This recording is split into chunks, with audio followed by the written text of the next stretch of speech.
Solace City, 11 years ago, a city thriving with opportunity, buzzing with life. And then in the blink of an eye, everything stopped.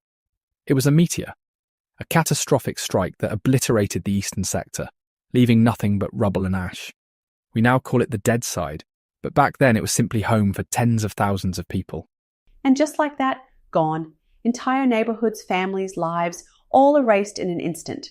But here's where it gets complicated. Out of that complete devastation, one person survived. Just one. Midas Kent, a sharp, ambitious tech entrepreneur. It should have been a miracle story, but instead, He became the Dead Side Killer. Honestly, you couldn't make this up. This guy survives a meteor strike, something no one else could, and somehow turns into the city's most notorious serial killer? It's kind of unbelievable, I know. And to this day, no one really knows why. Was it trauma? Something darker? We can speculate endlessly, but the real question started long before Kent's transformation. You mean like the whole could this have been prevented thing? Exactly. Allegations surfaced, claims that the government might have had the technology to intercept the meteor, but chose not to act. And the reasoning? Financial and political costs outweighed the risks. At least, that's what some people believe. Which, if that's true, is just awful. I mean, how do you even justify that? Well, public trust took a nosedive, as you can imagine. Once rumours about this deliberate inaction spread, it was as if the meteor wasn't just a physical catastrophe. It became symbolic, a wound in the city's psyche. And Midas Kent? He took that wound and turned it into something much worse. Oh, yeah. And, the scariest part is people didn't even know what was coming next. And what came next confirmed those fears. Midas Kent didn't just embrace the chaos, he weaponized it. His transition from survivor to predator was swift and calculated, starting with high-profile public figures who became grotesque symbols of the corruption he sought to expose. And you'd think with all the, security they'd have, they'd be safe. But nope, not even close. His methods were meticulous, calculated even. Each murder was like a message scrawled in blood. Politicians, corporate executives, top-level officials, 11 victims in total, and each of them was picked carefully, almost strategically. It's like he wanted to scare everyone, but also, make sure they really paid attention to who he was targeting. Precisely. And what terrified people the most, apart from the murders themselves, was how deliberate he was. Some of his victims were killed in broad daylight, right in front of witnesses. Others were ambushed in their own homes, behind layers of supposedly impenetrable security. Which, honestly, gave me nightmares as a kid. I remember reading some case details later on and just being like, Ruby. What? I was curious. My true crime obsession started young. Like I used to pretend I was a detective, figuring out how cases like these got solved. And in this one, Miguel Lee, oh man, he was the guy who really went there. You gotta respect that. Miguel's story is remarkable, driven by grief over his sister Amaya's death. She deserved justice, full stop, that kind of loss. Completely. And his grief turned into this relentless pursuit of answers. Imagine it. A young journalist practically alone, going after leads with zero resources. Most would have given up. Not Miguel, he just kept digging and digging. Until he uncovered a connection to SLAP Industries, a major military tech contractor. But that connection, that's where it all started to unravel for him.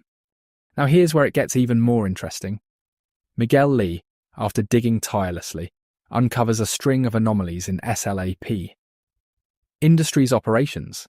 It wasn't just a military tech firm, it was a puzzle box of secrets, with unsettling links to Amaya's murder that no one wanted him to find. And he's poking around, probably knowing full well how dangerous that is. I mean, come on, these guys were building weapons. You don't mess with that lightly. Exactly. But what Miguel found was chilling. Blueprints for a weapon that matched the signature killings of the Dead Side Killer. And here's the kicker. Wait, let me guess. Kent's name was all over it? Spot on. Kent wasn't just connected to SLAP Industries. He was the founder and CEO. The very man Miguel was seeking answers from was the one orchestrating the murders. That's so twisted. Like, imagine finding out the guy you think might help you solve the case is actually the killer. It's right out of a crime thriller. But it was real. And once Miguel figured this out, he knew his time was running out. Kent wasn't the kind of person to leave loose ends. Every part of this story just makes my skin crawl. So, what happened when they finally came face to face? Their confrontation is the stuff of legend. Picture it. Amaya's death had just been confirmed, and Miguel finally had the evidence to tie Kent to all of it. He tracked him down. Hang on, like by himself? No backup? By himself. It was reckless, sure, but he was beyond caution at that point. Grief, anger, maybe even guilt. All driving him. When he confronted Kent, it wasn't just about justice. It was personal. And Kent, he just, stood there? Hardly. Kent was ready for a fight, armed, dangerous, and with nothing to lose. But Miguel... Oh my gosh, did he actually win? He did. Somehow, against all odds, Miguel managed to stop him. Kent's reign of terror ended that day, but not without leaving scars. On Miguel, on the city, on everyone involved. And Amaya? I mean, her story, it feels like, she's the heart of all this. She absolutely was. Amaya Lee didn't deserve what happened to her. None of them did. And that's why her memory, and the memory of every victim, matters so much. It's why Solace City has the memorial, why people leave flowers, why we tell these stories. It's honestly kind of incredible how people can come together after something so horrific, like they don't forget, they rebuild. And that's the important part, isn't it? Remembering, honouring the lives lost, ensuring their stories don't fade away. Because as long as we do that, we can learn, we can heal, and hopefully, we can make sure nothing like this ever happens again. Couldn't have said it better myself. And on that note, thank you for joining us today. It's been heavy, but also a reminder of why these stories matter. Absolutely, and that's all for today. Take care of yourselves and each other. Until next time.